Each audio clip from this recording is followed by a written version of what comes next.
जय गुरुदेव. आज आपण एक स्पेशल सेशन करत आहोत. 7 दिवस पूर्ण झालेले आहेत आपल्या सेशनचे. 7 दिवसात काय वेगवेगळे फ्रिक्वेंटली आस्क्ड क्वेश्चन्स आहेत किंवा FAQs आहेत, त्याची मीच प्रश्न विचारून तुमच्यातर्फे उत्तर पण देणार आहे. पहिल्या दिवसापासून सुरू करून 7व्या दिवसापर्यंत काय काय शिकलो आपण, त्यात काय काय वेगवेगळे प्रश्न तुम्हाला येऊ शकतात, त्याच्या अनुषंगाने इथे उत्तरं तुम्हाला मिळणार. सुरू करूया. पहिला दिवस संकल्प. मला डिसीज आहेत, तर त्या डिसीज विषयी मी संकल्पामध्ये कसं लिहायला पाहिजे. सपोज तुम्हाला पाय दुखतायत, गुडघे दुखतायत किंवा पोटाचा काही विकार आहे किंवा हृदय विकार आहे. अशा वेळी फक्त त्या पर्टिक्युलर अवयवाविषयी न लिहिता मी सुदृढ आहे, माझ्या शरीरातील सर्व अवयव व्यवस्थित काम करत आहेत, मी स्वतः सर्व कामे व्यवस्थित करू शकते, आणि मग 1 किंवा 2 ओळी ऍड करू शकता आपण, की कसं त्या त्या पर्टिक्युलर प्रॉब्लेम विषयी कसं लिहायचं. तर गुडघे दुखत आहेत आणि त्यातनं बाहेर यायचं असेल तर लिहा, माझे गुडघे स्ट्रॉंग आहेत, मी 2 किलोमीटर रोज चालू शकते, मी पायऱ्या चढू उतरू शकते, मी खाली बसून उठू शकते. अशा पद्धतीने प्रॉब्लेम विषयी न लिहिता प्रॉब्लेम मधून बाहेर आल्यावर काय पाहिजे त्याच्याविषयी लिहा. दुसरा प्रश्न. हा संकल्प 21 दिवसांसाठी फक्त स्वतःच्या हेल्थसाठीच करायचा आहे का? हो. पहिल्यांदी हे 21 दिवस आपण आपला हेल्थ आणि हॅपीनेस या 2 गोष्टींवरचा संकल्प करणार. या 21 दिवसांची जी साधनं आहेत ती मुख्यत्वे करून स्वतःची हेल्थ आणि हॅपीनेस याच्याविषयी करूया. त्याच्यानंतर याच पद्धतीने तुम्ही कुठल्याही गोष्टीसाठी असाच संकल्प करू शकता आणि त्याची साधना मात्र त्या त्या दृष्टीने केली. Day 2 social jet lag. याच्यामध्ये खूप वेळा प्रश्न महत्वाचा काय सगळ्यांना येतो, तर संध्याकाळी 7 ते सकाळी 7 च्या उपासाचं प्लॅनिंग कसं केलं पाहिजे. उपासाचं प्लॅनिंग करायची गरज नाहीये, कारण तेव्हा तर काही खायचंच नाहीये. पण त्याच्यासाठी सकाळी 7 ते संध्याकाळी 7 मध्ये कसं व्यवस्थित शरीराची सगळी गरज भागणारं अन्न आपण घेत आहोत याचं मात्र प्लॅनिंग केलं पाहिजे. मग त्याला नावं देण्याची गरज नाही, की ते ब्रेकफास्ट आहे, लंच आहे का डिनर आहे. ते काहीही असू शकतं. महत्वाचं म्हणजे काय, तर भूक लागली की खा. पण आत्ता पहिले काही दिवस भूक लागण्याची ओळखच आपली विसरलेली आहे. त्यामुळे भूक लागल्याची जाणीव होणं कधी-कधी शक्य नाहीये. अशा वेळी तुमच्या सवयीने सकाळचा ब्रेकफास्ट, दुपारचं लंच डेफिनेटली घ्या. संध्याकाळी भूक नाही लागली तरी सुद्धा काहीतरी लाईट, जसे फ्रुट्स किंवा काही स्नॅक्स जे तुम्ही घरी बनवलेले आहेत, असे तुम्ही घेऊ शकता. एखादा ज्यूस घेऊ शकता, नारळ पाणी पिऊ शकता. फ्रुट्स ही सगळ्यात जास्त प्रिफर्ड राहतील ज्यावेळी पूर्ण भूक लागली नाहीये. सो सलाड्स किंवा फ्रुट्स यांना प्रेफरन्स द्या. तिसरा दिवस प्रोबायोटिक आणि प्रीबायोटिक. खूप महत्वाची आणि वेगळी माहिती आपल्याला मिळाली होती. त्यावेळी बरेच प्रश्न सुद्धा तुमच्या मनामध्ये असू शकतात. मला डायबिटीस आहे, तर मग मी बीटरूटची कांजी घेऊ शकते का? भाताची कांजी घेऊ शकते का? येस. कारण बीटरूटच्या कांजीमध्ये किंवा व्हेजिटेबल कांजीमध्ये जे व्हेजिटेबल्स आहेत ते त्या बॅक्टेरियाला खाण्यासाठी आहे. कांजीमध्ये बीटरूटचं किंवा तत्सम काहीच तुमच्याकडे येत नाही. त्यातले महत्त्वाचे जनरेट झालेले बॅक्टेरियाच आपल्याला हवेत. त्या तुम्ही व्हेजिटेबल कांजी कुठलाही आजार असला तरी घेऊ शकता. एक्सेप्ट किडनी प्रॉब्लेम असेल. भाताची कांजी चालेल का? चालेल. थोडी वाटीभर कांजी भाताची नाही खाल्ली तर मिलेट्सची करा. नाहीतर पोह्यांची करा, नाहीतर भाकरीची करा, नाहीतर पोळीची करा. अशा कुठल्याही तुम्ही खाऊ शकत असलेल्या शिजवलेल्या पदार्थाची कांजी तुम्ही करू शकता. आपलं महत्वाचं एम प्रोबायोटिक खाण्यामध्ये काय आहे? तर शरीरातले गुड बॅक्टेरिया आपल्याला वाढवायचं. त्यामुळे ते होण्यासाठी खूप महत्वाचं आहे आपल्याला, की आपण कुठल्यातरी प्रकारचं प्रोबायोटिक घेत आहे. पुढचा प्रश्न. मला गॅस्ट्रिक ॲसिडिटी आहे. त्यामुळे मग मी कांजी मला डॉक्टरनी सांगितलंय आंबट काही खाऊ नका. मग मी कांजी खाल्ली तर चालेल. खूप वेळा विचारला जाणारा प्रश्न आहे. चालेल, कारण हे आंबवलेलं आणि आर्टिफिशियली आंबवलेलं नसल्यामुळे तुम्हाला व्हेजिटेबल कांजी तर डेफिनेटली गरजेची आहे. कारण ॲसिडिटी आहे याचा अर्थच आहे, की गट खराब आहे. गटमधले गुड बॅक्टेरिया कमी झालेले आहे. भूक लागली होती तेव्हा शरीराला अन्न मिळालेलं नाही. आता ते गट मायक्रोबायोम जर रिसेट करायचं असेल, तर खूप महत्वाचं आहे, की तुम्ही कुठल्यातरी प्रकारचं प्रोबायोटिक घेत आहात, जे तुम्हाला सूट होईल. आणि माझ्या मते ॲसिडिटी असेल तर व्हेजिटेबल कांजी हा बेस्ट चॉईस. पण तरीसुद्धा तुम्ही वेगवेगळ्या प्रकारचं प्रोबायोटिक घेणं खूप महत्वाचं आहे, कारण ज्यामुळे खूप व्हरायटीचे बॅक्टेरिया तुमच्या गटमध्ये वाढतात. पुढचा प्रश्न.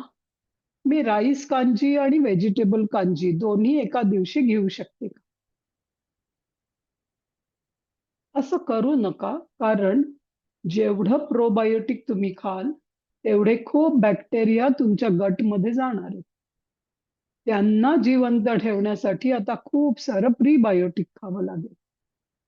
त्यामुळे एक आठवड्याचं प्लॅनिंग करा, की रोज एक प्रकारचं प्रोबायोटिक तुम्ही घ्या आणि त्याचबरोबर त्याला सपोर्टिंग प्रीबायोटिक पण दिवसाच्या जेवणामध्ये ॲड. मग एक दिवशी तुम्ही भाताची कांजी घेऊ शकता, एखाद दिवशी भाकरीची कांजी घेऊ शकता, एखाद दिवशी इडली, ढोकळा असं खाऊ शकता आणि आठवड्यातले 2-3 दिवस वेगवेगळ्या व्हेजिटेबल्सची कांजी घेऊ शकता. या सगळ्यासाठी प्लॅनिंग हे खूप महत्वाचं आहे. म्हणजे आज वाटलं आणि मग मला कांजी खायची असली, तर ती मिळणार नाहीये. उद्यासाठी आज प्लॅन नाही केलं, तर कांजी घेता येत नाही. याचबरोबर तुम्ही अंबली पण बनवू शकता. ज्यांना कोणाला अंबली बनवता येत असेल, त्यांनी ती अवश्य घ्यावी. कारण त्याच्यामध्ये एरोबिक बॅक्टेरिया मिळतात. या सर्व प्रकारच्या प्रोबायोटिक्सनी आपलं गटमधलं गट हेल्थ, गट मायक्रोबायोम सुधारण्याला खूप मदत होते. पुढचा प्रश्न. कुठले व्हेजिटेबल्स कांजी बनवण्यासाठी आम्ही वापरू शकतो?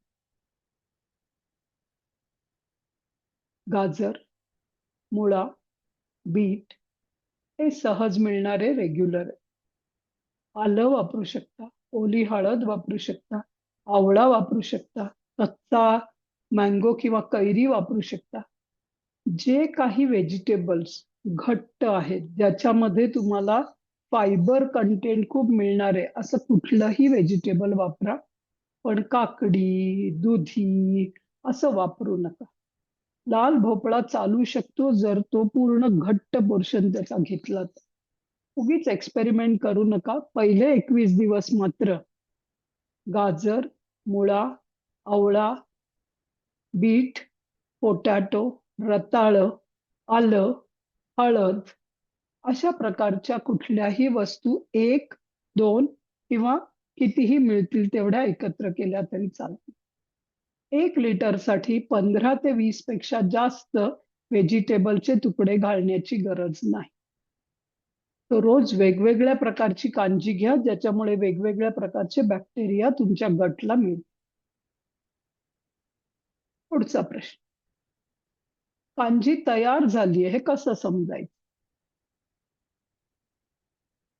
व्हेजिटेबलची कांजी तयार झाली हे समजण्यासाठी खूप महत्वाचं म्हणजे मधनं-मधनं त्याला हलवत बसायचं नाहीये. सारखं-सारखं जाऊन त्याला डिस्टर्ब करायचं नाहीये. कारण तिथे बॅक्टेरिया तयार होत आहे. एक जीव निर्माण होत आहे. तो उगीचच त्याला मध्ये-मध्ये हलवत बसू नका. 24 तास झाल्यानंतर एकदा उघडून बघा. थोडेसे बुडबुडे आलेले असू शकतात. थोडं व्हाईट-व्हाईट असं त्याच्यावरती बुरशी आल्यासारखं वाटू शकतं तुम्हाला. ती फर्मेंटेशनची प्रोसेस आहे. 24 तासानंतर त्याला एकदा ढवळून थोडंसं चमच्यानी चव घेऊन बघा. थोडा आंबटपणा आला असला पाहिजे व्हेजिटेबल कांजीसाठी. याच्यासाठी खूप महत्वाचं म्हणजे मातीच्या भांड्यात करा, काचेच्या भांड्यात करा, नाहीतर स्टीलच्या भांड्यात करा. पण त्याला हवा लागणं खूप महत्वाचं आहे. म्हणजे वरती दादरा बांधा किंवा एखादी जाळीचं झाकण ठेवा. अर्धा 1 तास तरी सूर्यामध्ये ठेवू शकलात तर जास्त चांगलं ते अख्खं भांडं. नाहीच असेल सूर्य त्या एखाद्या दिवशी, तर तुमच्या चुलीच्या जवळ ठेवा किंवा ओव्हन वापरत असाल तर ओव्हनवर ठेवून थोड्याशा त्या गरमीची त्याला गरज असते. त्यामुळे बॅक्टेरिया चांगले तयार. तो थोडी आंबट व्हेजिटेबल कांजी लागणं गरजेचं. प्यायच्या आधी त्याच्यामध्ये मीठ घाला आणि मग तुम्ही पिऊ शकता. मीठ कंपल्सरी नाही. त्यात सुद्धा तुम्ही सैंधव किंवा खडे मीठ वापरलं तर जास्त चांगलं. मीठ नाही घातलं तरी चालेल. भाताची, भाकरीची ही कांजी तयार झाली हे कसं समजायचं? याच्यासाठी तर तुम्ही काळजीच करू नका, कारण ते कार्बोहायड्रेट बेस असल्यामुळे 8-10 तास जर पाण्यात ठेवलं, तर पाण्यातल्या बॅक्टेरियांमुळे ऑटोमॅटिक तिथे फर्मेंटेशन होतंच. त्याच्यामध्ये फारसे बुडबुडे आलेले दिसणार नाहीत किंवा फारशी चव सुद्धा बदलणार नाही. तरी सुद्धा तुम्ही त्याला 8 ते 10 तास झाल्यानंतर झाकण उघडून हातानी थोडं मिक्स करा, म्हणजे चमच्यानी थोडं मिक्स करा. त्याच्यामध्ये दही चालत असेल तुम्हाला तर दही घाला, नाहीतर ताक घाला. नाही घातलं तरी चालेल. काही तुम्ही तुपाची, जिऱ्याची फोडणी देऊ शकता. कांदा, गाजर, मुळा, बीट जे काही किसून घालायचंय ते घालू शकता. चवीसाठी त्याच्यामध्ये छान कोथिंबीर पण घालू शकता. असं तुम्ही सिम्बायोटिक बनवा त्याला. आणि हीच कांजी भाताची करू शकता, तशी कुठल्याही मिलेट्सची करू शकता. भाकरीची करू शकता, पोळीची करू शकता. भाकरी आणि पोळी करताना मात्र थोडं पाणी कमी घालावं लागतं. भात किंवा लाह्या किंवा पॉपकॉर्न याची सुद्धा तुम्ही कांजी बनवू शकता. पोह्याची सुद्धा बनवू शकता. त्याला थोडं पाणी जास्त लागेल. भाकरी आणि पोळीला कमी लागेल. भाताला तर साबुदाणा भिजवल्यासारखं थोडं पाणी वर असलं पाहिजे. लाह्या तत्सम काही असेल किंवा पोहे असतील, तर त्याला थोडं पाणी जास्त लागेल, कारण ते पाणी चांगलं शोषून घेतं. पुढचा प्रश्न. कुठल्या-कुठल्या प्रकारचे प्रोबायोटिक्स मी आठवड्यामध्ये प्लॅन करू शकतो? आता एक एक्झाम्पल सांगायचं तर, सपोज आज शनिवार आहे. रविवारी आमच्याकडे पाहुणे येणार आहेत. खूप मला त्यांना प्रोबायोटिक द्यायला आवडणार आहे. अशा वेळी आज दुपारी थोडा भात जास्त शिजवून ठेवा. दुपारी शिजवलेला भात पूर्ण गार झाल्यावर रात्री 9-10 वाजता त्याला पाण्यामध्ये ठेवा. त्यावेळी त्याच्यात दुसरं काही घालायचं नाहीये. फक्त तो भात थोडा मऊ करून त्याच्यात पाणी घालून ठेवून द्या. किती भात पाहिजे? तर साधारण एक बाउलभर किंवा वाटीभर प्रत्येकाला मिळेल एवढा भात असला तरी पुरे. ही कांजी खूप खाऊ नका. पूर्णपणे तोच ब्रेकफास्ट म्हणून खाऊ नका, नाहीतर मग प्रीबायोटिक खाण्याची इच्छा होणार नाही. एखाद दिवशी तुम्ही पूर्ण खाल्लत तरी चालेल. मग संडेला तुम्ही भाताची कांजी करून त्याच्यामध्ये खूप सारं सलाड पण मिक्स केलंय, त्याला छान तूप, जिऱ्याची आणि कढीपत्ता, हिंग घालून फोडणी दिली आहे. खूप छान तुमचा सकाळचा ब्रेकफास्ट होऊ शकतो. सोमवारी तुम्ही बीटरूट आणि कॅरटची कांजी करू शकता. मंगळवारी तुम्ही इडली किंवा डोसा करू शकता. बुधवारी परत तुम्ही आलं आणि कॅरट आणि हळद ओली असली तर तसं किंवा आवळा असला तर ते घालून व्हेजिटेबल कांजी करू शकता. त्याच्यानंतर तुम्ही पोह्याची किंवा उपम्याची किंवा भाकरीची कांजी करू शकता गुरुवारी. शुक्रवारी तुम्ही ढोकळा करू शकता. मग तो तांदूळाच्या पिठाचा असेल, तांदूळाच्या कण्यांचा असेल किंवा डाळीच्या पिठाचा असेल. पण ढोकळा करताना लक्षात ठेवायचं, की इनो, सोडा असं आर्टिफिशियल केमिकल काही घालायचं नाही. तर दही किंवा ताक हे घालूनच त्याला तुम्हाला फर्मेंटेशन करून करायचं. इन्स्टंट ढोकळा, इन्स्टंट इडली असं वापरू नका. त्याच्याने तुमच्या गटच्या असलेल्या मायक्रोबायोमला तुम्ही इजा पोहोचवू शकता. ते मरून जाऊ शकतं.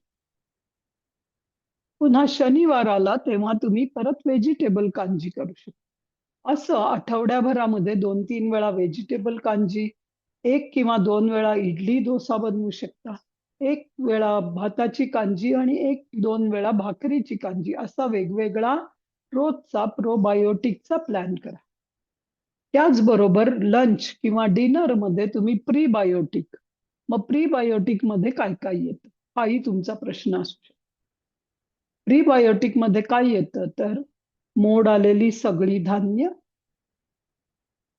सलाड्स जसं काही कॅरट, कुकुंबर, कॅबेज, कॉलीफ्लॉवर या कुठल्याही भाज्यांचं, कच्च्या भाज्यांचं बनवलेलं सलाड हे चालेल. त्याचबरोबर तुम्ही चवळी, मटकी याची केलेली उसळ सुद्धा चालेल. तो उसळी असतील, स्प्राउट्स असतील, सलाड असेल, हे सगळं तुम्ही प्रीबायोटिकमध्ये घेऊ शकता. रोल्ड ओट्स त्याच्यामध्ये सुद्धा खूप फायबर आहे, ते सुद्धा घेऊ शकता. मिलेट्समध्ये सुद्धा खूप प्रोटीन आणि फायबर आहे, ते पण घेऊ शकता. सो बेसिकली फायबर असलेलं फूड हे प्रीबायोटिक आहे आणि फर्मेंट केलेलं फूड हे प्रोबायोटिक आहे. फक्त प्रोबायोटिक घेऊन चालणार नाही, त्याबरोबर प्रीबायोटिक घ्यायला. या दोन्ही गोष्टींचं प्लॅनिंग करा आठवड्याभराचं आणि मग तुमच्यासाठी ते खूप सहज होईल. हां, अजून एक पुढचा प्रश्न. मी व्हेजिटेबलची कांजी केली, पण ती खूप झाली आहे. मग मी ती फ्रिजमध्ये ठेवून उद्या पिऊ शकते का? असं करू नका. काही गरज नाहीये. जितकं फ्रेश कराल, तितकं तुमच्या पोटासाठी जास्त चांगलं. जर लक्षात आलं कांजी खूप झालीये, दिवसातनं 2-3 वेळा तुम्ही हळू कांजी घेऊ शकता, थोडी-थोडी. पण तुमच्या गरजेपेक्षा जास्त असेल, तर घरातल्यांना देऊ शकता. नाही तर तुमच्या सोसायटीच्या वॉचमनला, तुमच्या मेडला, कोणाला तरी त्या दिवशीच द्या. त्यांच्यासाठी पण उपयोगी होईल. पण उगीचच फ्रिजमध्ये ठेवून, त्याला गार करून, मग उद्या त्याला बाहेर काढून करण्याचा विचार करू नका. त्याच्याप्रमाणे तुम्हाला जितकं फ्रेश, तितकं बेस्ट हे लक्षात ठेवा. मग आता इडली बॅटर फ्रिजमध्ये ठेवला तर चालेल का? मग तुम्ही कांजी ठेवू नका म्हणताय. इडली बॅटर जर तुम्ही जास्त केलात आणि आज इडली, उद्या डोसा, परवा उत्तप्पा, तेरवा वडा असं तुम्हाला करायचं असेल, तर तुम्ही करू शकता. पण वापरायच्या आधी 40 मिनिटं ती बॅटर बाहेर काढून ठेवा. रूम टेम्परेचरला आल्यावरच वापरा. फ्रिजमध्ये ठेवलेल्या कुठल्याही गोष्टीला असंच वापरा, की ते नॉर्मल टेम्परेचरला आल्यानंतर ते चांगलं राहील तुमच्यासाठी. तो इडलीच्या बॅटरमधले बॅक्टेरिया मरणार नाहीत, पण ते नवीन तयार होण्याचं थांबेल जसं तुम्ही फ्रिजमध्ये ठेवता. त्यामुळे असं बॅटर तुम्ही वापरलं तर चालू शकतं, पण बेस्ट काय आहे तर फ्रेश वापरा.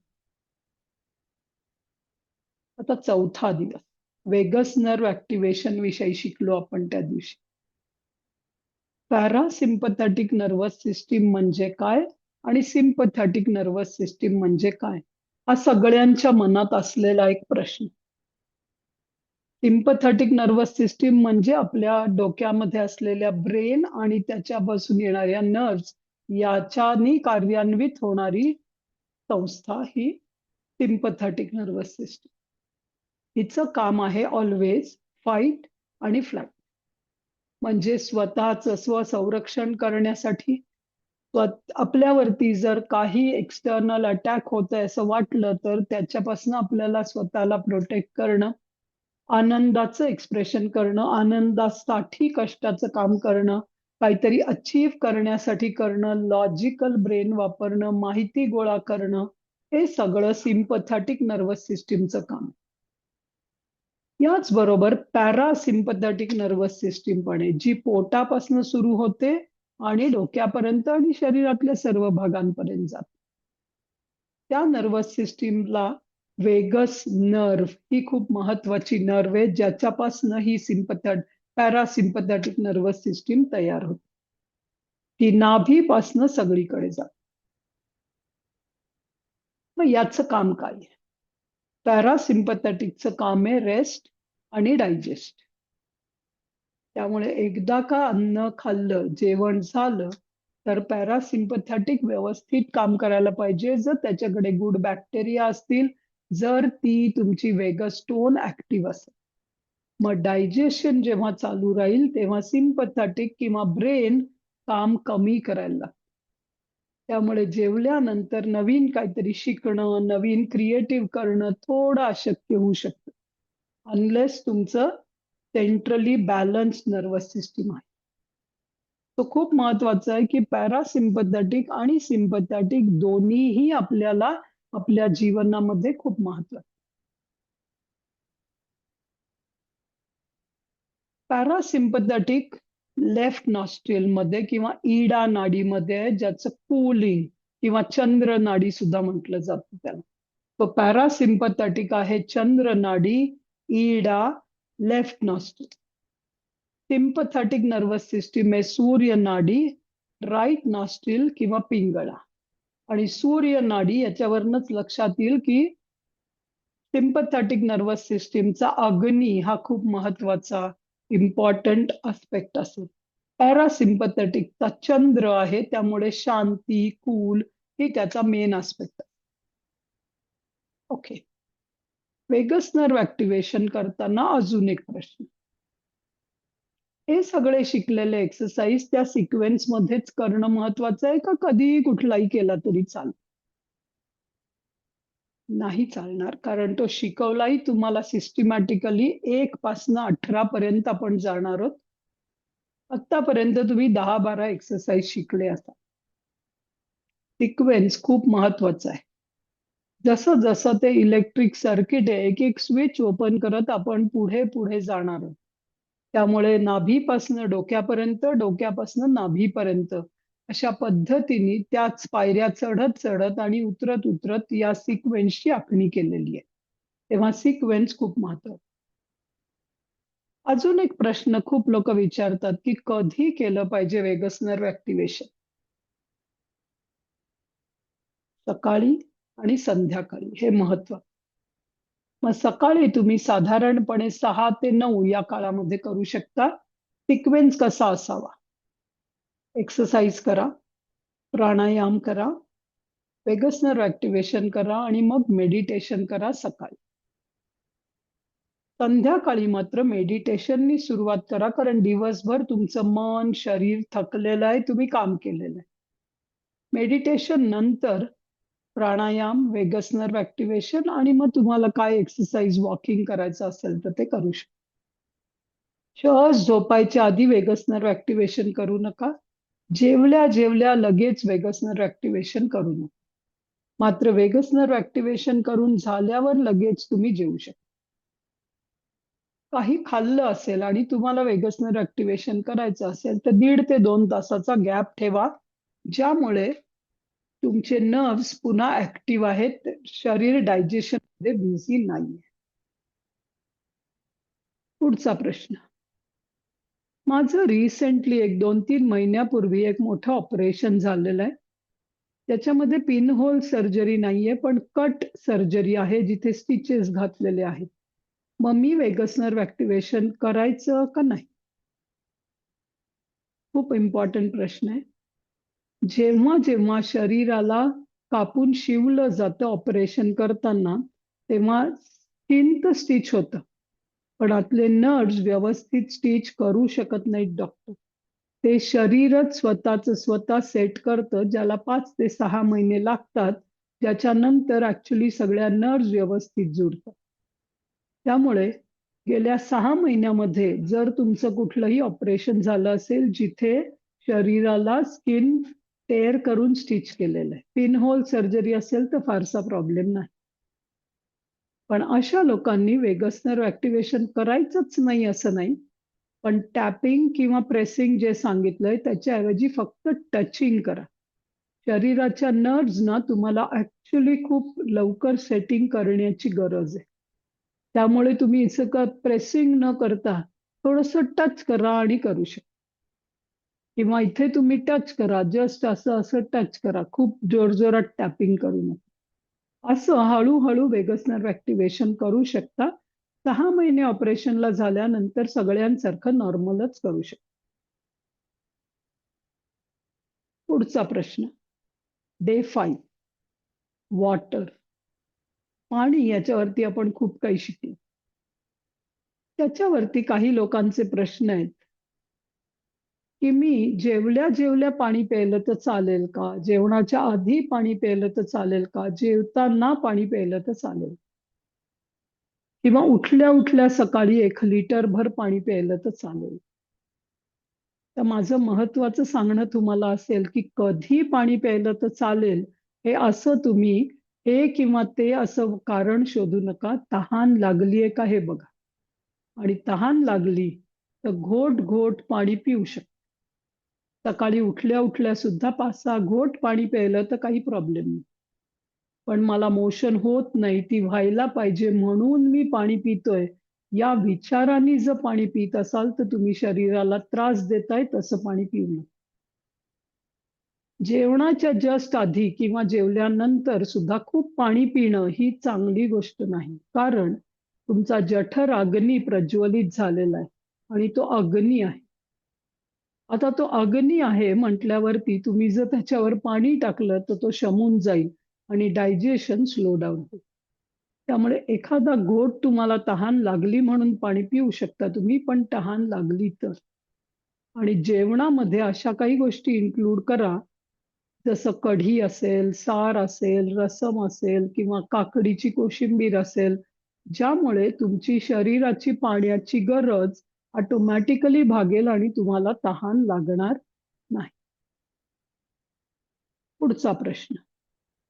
युरिन सकाळची चेक करायला सांगितले. मला ते कळलं. पण मग फक्त सकाळी करायची का दिवसभरात सुद्धा चेक केली तर चालेल? डेफिनेटली चालेल. पण सकाळी रोज कराच. ज्याच्यामुळे आजच्या दिवसामध्ये माझं पाण्याचं प्रमाण मी कसं ठेवलं पाहिजे हे तुमच्या लक्षात येईल.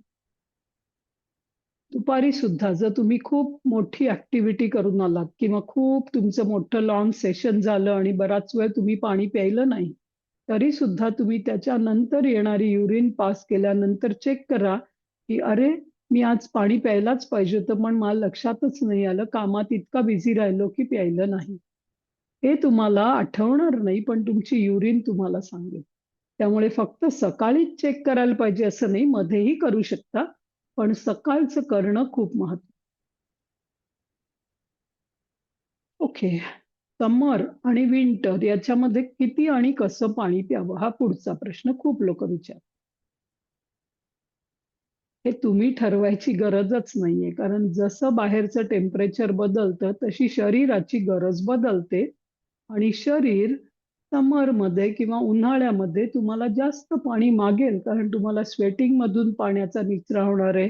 तुम्ही जास्त कुठेही नुसतंच चालून आलात, काही काम करून आलात, तरीसुद्धा श्वास-उच्छ्वासमधून पण जाणार आहे आणि स्वेटिंगमधनं जाणार आहे.